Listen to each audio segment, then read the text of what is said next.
En réponse à l'escalade des tensions géopolitiques, la Russie augmente la production de l'avion de chasse MiG-35, en mettant l'accent sur les conflits potentiels avec les nations occidentales. La United Aircraft Corporation a annoncé son intention de commencer la production à grande échelle en 2025 afin de remédier à la diminution de la flotte d'avions russes, qui a été affectée par le conflit actuel entre la Russie et l'Ukraine.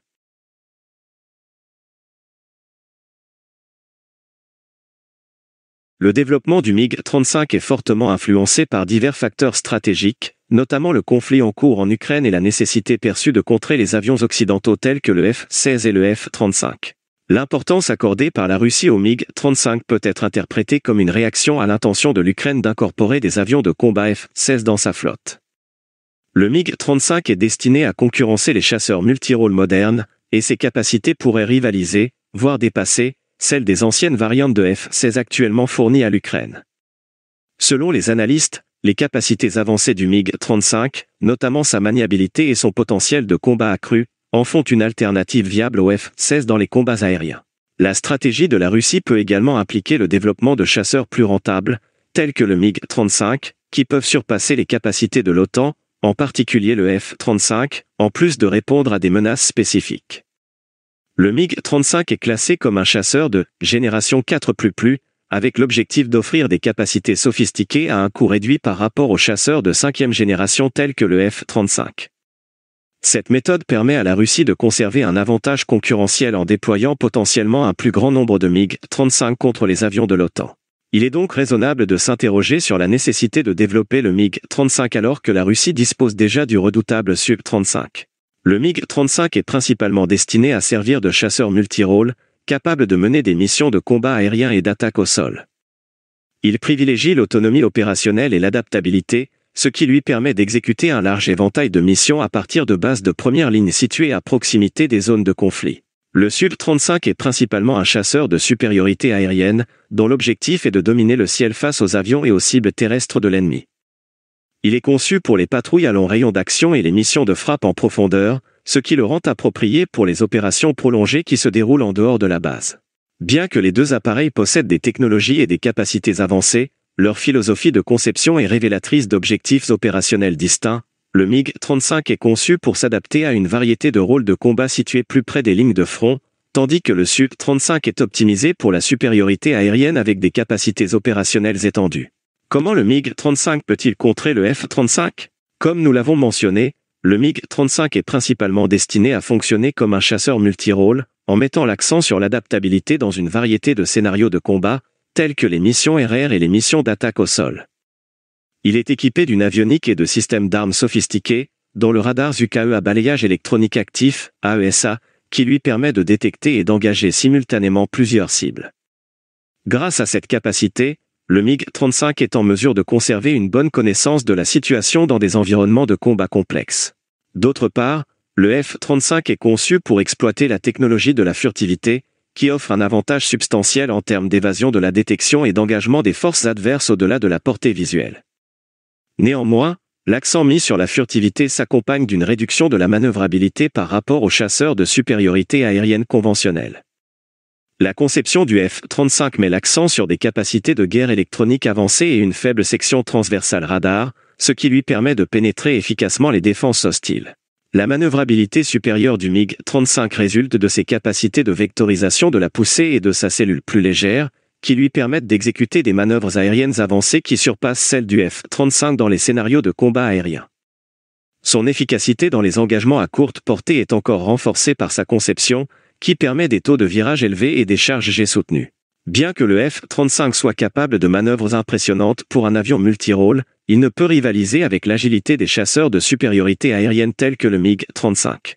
Le MiG-35 est capable de délivrer une large gamme de munitions, telles que des explosifs guidés avec précision et des missiles RR, dans un maximum de 9 points d'appui. Cela lui permet d'engager simultanément plusieurs menaces ou de s'adapter à divers profils de mission. La capacité d'emport du F-35 est généralement limitée par ses contraintes de conception, qui sont centrées sur la furtivité, ce qui se traduit par une quantité de munitions inférieure à celle du MiG-35. Le MiG-35 est capable de se déplacer en territoire hostile grâce à ses réservoirs de carburant externes, qui étendent son rayon d'action à environ 2000 km.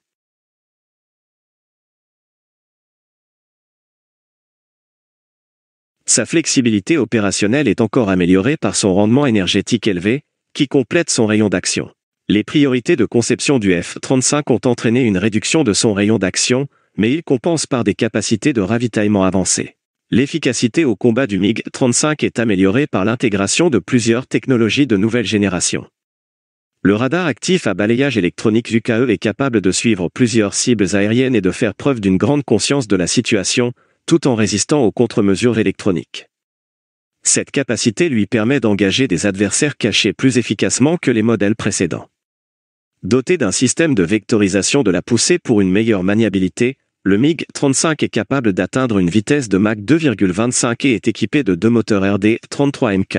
En revanche, le profil d'évasion radar du F-35 lui confère un avantage substantiel pour échapper à la détection. Toutefois, il dépend des systèmes de guerre électronique et de la fusion des données pour la connaissance de la situation plutôt que de la manœuvrabilité pure et simple.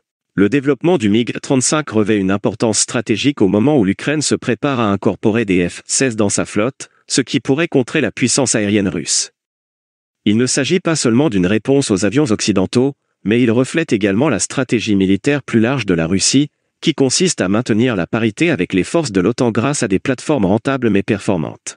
Le MiG-35 constitue une menace crédible pour le F-35 de l'OTAN en raison de sa manœuvrabilité supérieure, de son avionique avancée et de sa grande capacité d'emport.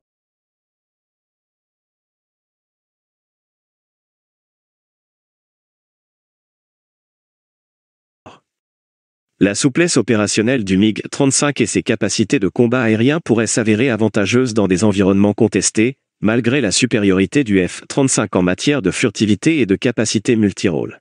Le MiG-35 est une alternative convaincante qui ne doit pas être sous-estimée, même si le F-35 reste un avion de combat de pointe aux capacités démontrées.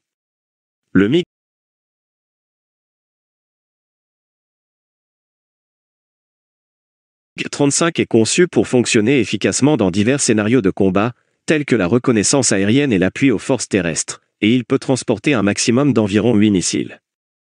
Sa philosophie de conception donne la priorité à l'adaptabilité, à l'armement et à l'agilité, des qualités qui pourraient potentiellement remettre en question la domination aérienne de l'OTAN lors de futurs conflits. Il sera essentiel de comprendre ces différences afin d'évaluer les stratégies de puissance aérienne des deux parties à mesure que la dynamique militaire évolue et que de nouvelles menaces apparaissent.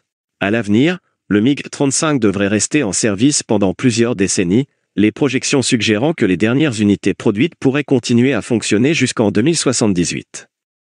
Néanmoins, la force aérospatiale russe devrait continuer à utiliser des plateformes plus établies, telles que le Su-30SM et le Su-35S, jusqu'à ce que les capacités du MiG-35 soient pleinement exploitées et démontrées dans des scénarios de combat.